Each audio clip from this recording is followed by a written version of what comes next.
My name is Claire. At 29, I'm a chef at one of the city's most upscale restaurants. Cooking is my passion, my art. But let me tell you, my life isn't just about perfecting recipes. It's also about dealing with a recipe for disaster, namely my mother-in-law, Margaret. I met Alex, my husband, in a way most people do these days, online. We clicked instantly. He was charming, with a smile that could light up the darkest room. We married within a year, a small ceremony but filled with love. That's when Margaret entered the picture, and let's just say she wasn't the typical doting mom. It was a crisp autumn evening when I first met her. Alex had arranged a dinner at our place. I remember being nervous, wanting to impress her. "Mom, this is Claire. She's an amazing chef." Alex had introduced me with pride in his voice. Margaret, a tall woman with sharp features, had looked me up and down, her eyes lingering on my apron like it was a piece of alien clothing. "A chef, huh? I hope you can cook something more refined than diner food." I had chuckled nervously. "I'll do my best to impress you." Dinner was my arena, and I had put my heart into it. The table was set with my best dishes: herb-crusted lamb, a delicate risotto, and a chocolate mousse to die for. Margaret had poked at her food, a frown forming as she tasted each dish. "Well, it's edible, I suppose. Not what we're used to, but it'll do." Alex had shot me an apologetic look, but said nothing. That was Alex, always avoiding confrontation, especially with his mother. After dinner, as I was clearing the table, Margaret cornered me in the kitchen. "Claire, dear, I hope you understand that Alex comes from a refined family. We have certain standards," she had sniffed, her gaze cold and calculating. "See that you do. My son deserves the best." That night, as Alex and I lay in bed, I turned to him. "Your mother is quite something," I had sighed, pulling me close. "She's always been like that. But don't worry, we'll manage," he reassured me. I thought if only I had known then how much of an understatement that would be. It was a busy Friday night at the restaurant, the kind of night where the kitchen is a whirlwind of activity, and I'm in my element orchestrating the chaos. That's when Margaret decided to grace us with her presence, unannounced. I was plating a delicate salmon dish when I saw her sweeping through the dining area like she owned the place. She had that look on her face, the kind that spelled trouble. My heart sank. I watched from the kitchen as she settled at a prime table, snapping her fingers for service. I wiped my hands on my apron, bracing myself for the inevitable. Emerging from the kitchen, I approached her table with a cautious smile. "Good evening, Mrs. Thompson." "What a surprise. What can I get for you tonight?" She looked up at me, her eyes sharp. "Oh, Claire, darling, I thought I'd try your little restaurant. Bring me your best dishes. Spare no expense." I nodded, my mind racing. "Of course, Mrs. Thompson." The orders were extravagant: caviar, truffle pasta, the most expensive wine. As I prepared her dishes, I couldn't shake the feeling of dread. When the bill arrived at her table, Margaret glanced at it, then waved it away. "Oh, I won't be needing this. Put it on Claire's tab. She's family, after all." My head chef, who had delivered the bill, came back to me with a puzzled look. "Claire, she says you're covering her bill," he informed me. I felt a knot in my stomach. "Did she now?" I muttered, clenching my fists. I walked back to her table, the bill in hand. "Mrs. Thompson, there seems to be a misunderstanding. This is a business, and—" But she cut me off with a wave of her hand. "Nonsense, Claire. You can afford a little generosity for your family. It's the least you can do," she insisted. I tried to keep my voice steady. "Mrs. Thompson, this is highly irregular. But she was already standing, her coat draped over her arm. "Don't make a scene, dear. It's unbecoming. Just take care of it." And with that, she left, leaving me with a bill that could pay my rent twice over. How could she? How could she just walk in and expect me to foot the bill for her extravagance? I felt used, cornered, and worst of all, I felt alone in this. Alex would just tell me to let it go, to keep the peace. But peace, I realized, came at a price. a price I was no longer sure I was willing to pay. Holidays, a time for family, laughter, and good food. Well, in my world, it meant one thing: cooking up a storm for Margaret's never-ending guest list and dealing with her endless demands. It was Thanksgiving, and as usual, Margaret had decided to host it at our place. "After all, Claire, you have the space and you're such a good cook," she had said on the phone, her voice dripping with false sweetness the day before Thanksgiving. I was in the kitchen, buried under a mountain of groceries that I had paid for, of course. The menu was a laundry list of Margaret's favorites, no regard for what I or anyone else liked. As I was peeling potatoes, Alex walked in, looking sheepish. "Babe, Mom called. She wants to add a few more dishes. Some relatives just RSVP'd," he informed me. I looked at him, my hands covered in potato skins. "More dishes, Alex? I'm already swamped here," I said, exasperated. He shrugged, avoiding my gaze. "I know, but you know how she is." "It's just a few more people," he replied. "Just a few more people," I muttered. It was always just a few more people. The day of Thanksgiving was a blur. I cooked and cooked, the kitchen a battleground. When the guests started arriving, I was still in my apron, a whirlwind of pots and pans. Margaret swept into the kitchen, her nose in the air. "Claire, dear, do make sure everything is perfect. We have some very important guests," she said. I forced a smile.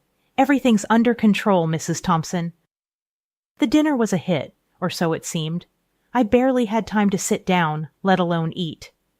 Margaret played the gracious host, basking in the compliments as if she had slaved over the stove all day. After the guests had left, I was clearing up, my back aching, my feet sore. That's when Margaret decided to give her feedback. "Claire, the turkey was a tad dry, and the cranberry sauce too tart. And really, dear, you could have dressed up a bit. You looked like a maid amongst the guests," she said. I clenched my jaw, holding back the retort that was on the tip of my tongue. "I'll keep that in mind for next time, Mrs. Thompson," I replied through gritted teeth. Alex, who had been silent all evening, finally spoke up. "Mom, Claire worked hard. It was a great dinner," he said. Margaret sniffed. "Hard work is expected, Alexander. No need for praise. Good night," she said as she left. As I watched her leave, I wondered why I was putting up with this, why I was allowing myself to be treated like a doormat, my efforts dismissed, my feelings ignored. Alex put an arm around me. "Don't take it to heart, baby. Let's just go to bed," he said. I nodded, too tearred to argue. But inside, a storm was brewing. Something had to change, and soon. I never thought I'd be grateful for getting sick, but when I caught the flu right before Christmas, it felt like a twisted sort of blessing. Maybe now I'd get a break from Margaret's demands. Or so I thought. I was curled up on the couch, buried under blankets, a mountain of used tissues beside me, when my phone rang. It was Margaret, of course. "Claire, dear, you do remember Christmas is at our place this year. You'll be cooking, won't you?" she said. I croaked into the phone. "Margaret, I'm really sick. I don't think I can." But she cut me off, her tone icy. "Sick. Convenient timing, I must say. We're counting on you, Claire. Don't be selfish." Selfish? I couldn't believe my ears. "Margaret, I can barely stand up. I'm contagious," I protested. There was a pause, then a huff. "Fine, we'll manage somehow. Don't expect us to be sympathetic," she said before ending the call. I was left staring at the phone, a mix of anger and disbelief churning inside me. Later that day, Alex came home, his face tense. "Mom called me. She's really upset, Claire. She thinks you're faking it," he said. "Faking it?" I sat up, the room spinning a bit. "Alex, look at me. Do I look like I'm faking?" He sat beside me, his expression softening.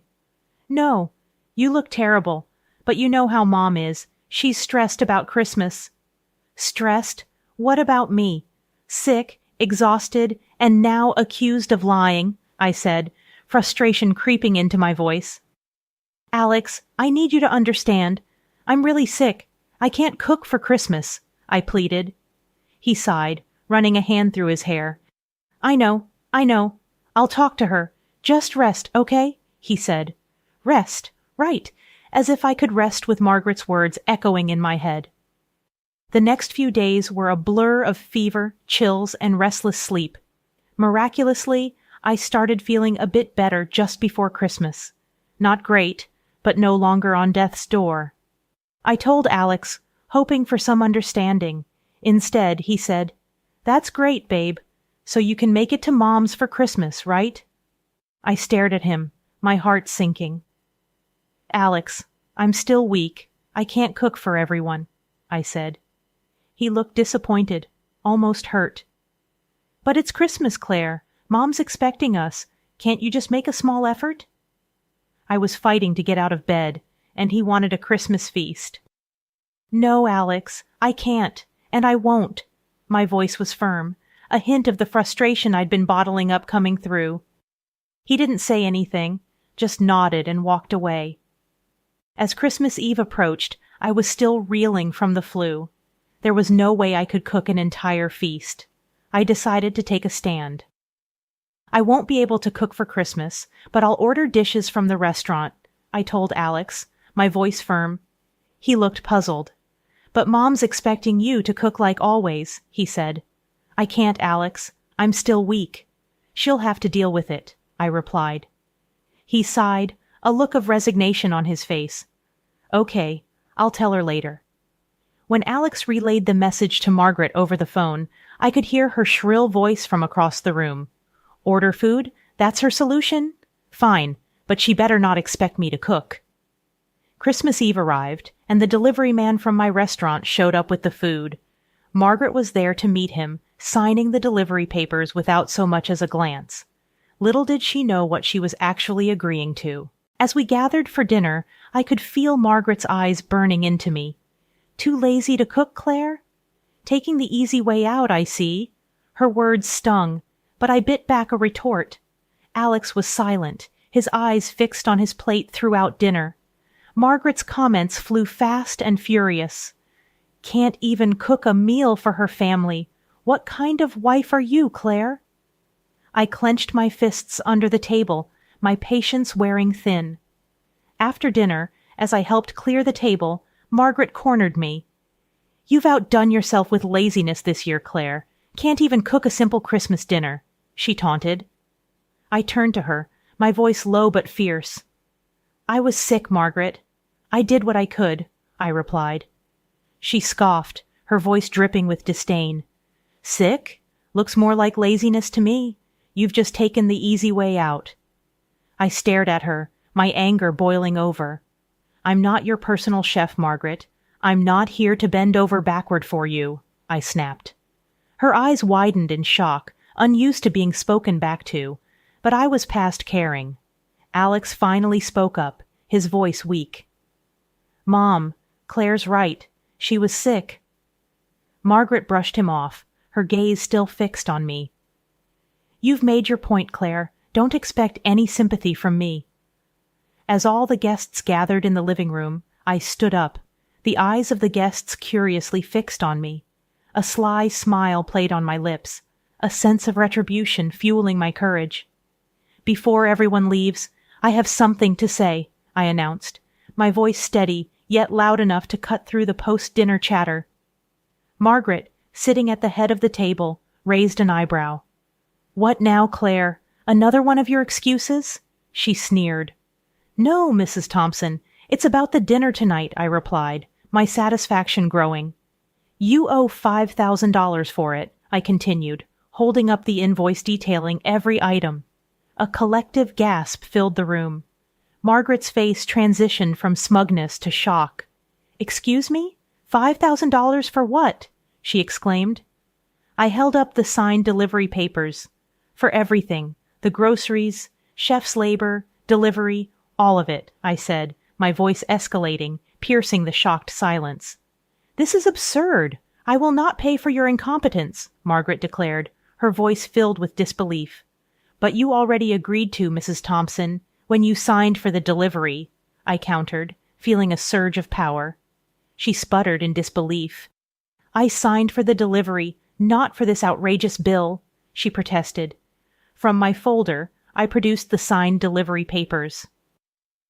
Unfortunately, you did. It's all legally binding, I said. Alex, my husband, who had been a silent spectator, finally interjected, his voice laced with unease. Claire, isn't this a bit much? Margaret turned to him, her eyes alight with vindication. See, even your husband knows you're being unreasonable, she said triumphantly. I faced Alex, my resolve unwavering. It's not unreasonable, Alex. Your mother needs to understand the cost of her demands. Margaret stood, her chair scraping loudly against the floor. I will not be swindled by you, she declared. One of the guests, an elderly aunt, spoke up tentatively. Margaret, dear, if you signed it, it does seem fair to honor it. Margaret shot her a withering look. Fair? This is daylight robbery, she exclaimed. Alex tried to calm the waters. Mom, let's discuss this rationally. Maybe there's a misunderstanding. But Margaret was adamant. There's no misunderstanding, Alex. Claire is exploiting us, I interjected, my patience fraying. Exploiting? I'm asking to be paid for professional services, Mrs. Thompson, I stated, the room falling into an uncomfortable silence, the tension almost tangible. Margaret's gaze was venomous. This is a declaration of war, Claire. You will pay for this, she hissed. I met her gaze, my voice steady. I'm standing up for myself, Mrs. Thompson. That's all. As she stormed out of the room, the guests exchanged uneasy glances, whispering among themselves. Alex approached me, his expression a mix of frustration and disbelief. Claire, why did you have to do this in front of everyone? He questioned. I looked at him, a sense of finality settling in my heart. Because, Alex, it was time. Time to show that I won't be pushed around anymore, not even by your mother, I replied. The guests began to disperse, the mood somber, the festive spirit lost. I knew this was a turning point, a moment that would define the future of my relationship with Margaret and maybe even with Alex. The morning after the Christmas debacle was a battleground in our kitchen. The air was thick with resentment and unsaid words. Alex had obviously talked to his mother before and broke the silence with a voice sharpened by anger. You humiliated my mother, Claire, in front of everyone. How could you? He demanded. I slammed my coffee cup down, my patience fraying to its limits. Humiliated her, Alex? She's been walking all over me for years. When will you see that? I retorted. He glared at me, his words cutting through the air. She's my mother, Claire. She was just being herself. You didn't have to go and make a scene, he argued. I stood up, my own anger rising. Being herself? You mean being overbearing, insulting, and downright disrespectful? And you never did a thing to stop her? I shot back. He scoffed, his voice dripping with sarcasm. Oh, so now I'm the bad guy? She's always right, Clary. You just don't understand her, he counter-read. I stared at him in disbelief. Always right, even when she treats me like dirt. Is that what you really think, Alex? I questioned. He didn't back down. Yes, I do. She's my mother. She comes first, he stated firmly. That was the last straw. I felt something inside me snap. First, what about your wife, Alex? Where do I come in your life? I demanded. He didn't answer, just gave me a cold, hard look. I took a deep breath, my decision clear in my mind. You know what, Alex? I'm done. I can't do this anymore. I'm filing for divorce, I declared. His face went from anger to shock. Divorce? You're going to throw away our marriage over this? He exclaimed. I shook my head, a bitter laugh escaping my lips. No, Alex. I'm saving myself from your mother and from a husband who won't stand up for his wife, I stated. He looked like he wanted to say something, but no words came out. Instead, he just stormed out of the kitchen, leaving me standing there, a mix of anger, relief, and sadness swirling inside me. The rest of the day passed in a tense silence. The chasm between us had grown too wide to bridge. I knew I had made the right decision, but it didn't make it any less painful. Months had passed since I filed for divorce. The world I once knew had crumbled, but from its ashes, I was building something new, something that was mine. I found myself in the kitchen of my apartment, the morning sun casting a warm glow on the walls. The aroma of fresh coffee filled the air, a comforting presence in my newfound solitude. My phone rang, breaking the peaceful silence. It was my best friend Lisa. "Hey, Claire, how are you holding up?" she asked, her voice filled with concern. I took a sip of my coffee, a smile touching my lips. "I'm good, Lisa. Really, I am. I feel free," I replied. She chuckled. "That's great to hear. You sound better," she noted. I leaned against the counter. "I am better. I'm focusing on myself now, my career. I'm rediscovering who I am without Al, without Margaret," I explained. There was a pause, and then she said, "I'm proud of you, Claire. You're doing what's best for you." I sighed, a sense of contentment washing over me. "Yeah, it's been tough, but I feel stronger, you know? I'm finally standing up for myself," I said. Lisa's voice brightened. "Speaking of standing up for yourself, how's the restaurant doing?" she inquired. I glanced out the window, a sense of determination building within me. "It's going great. I've been creating new dishes, experimenting. I feel alive in the kitchen again," I replied. "That's the Claire I know," Lisa said, her voice warm with affection. "Hey, why don't you come over tonight? Cook us one of your amazing dishes and we can catch up," she suggested. I laughed, the sound light and genuine. "I'd love that, Lisa. It'll be nice to cook for friends again." After hanging up, I looked around my kitchen, a space that was once a battlefield of marital disputes and now a sanctuary of my independence. I picked up a photo from the counter, one of me and Alex in happier times. For a moment, I allowed myself to remember the good times, the love that once was. Then, with a deep breath, I put the photo away in a drawer. It was part of my past, a chapter that had closed. As I prepared for the day, I felt a sense of excitement for what lay ahead. The divorce had been a difficult journey, but it was also a journey of self-discovery and empowerment. That evening, as I cooked in Lisa's kitchen, laughter and chatter filling the room, I realized that this was what happiness felt like. No pretense, no pressure, just me being me. As we sat down to eat, Lisa raised her glass to new beginnings. I raised mine, a smile spreading across my face. To new beginnings.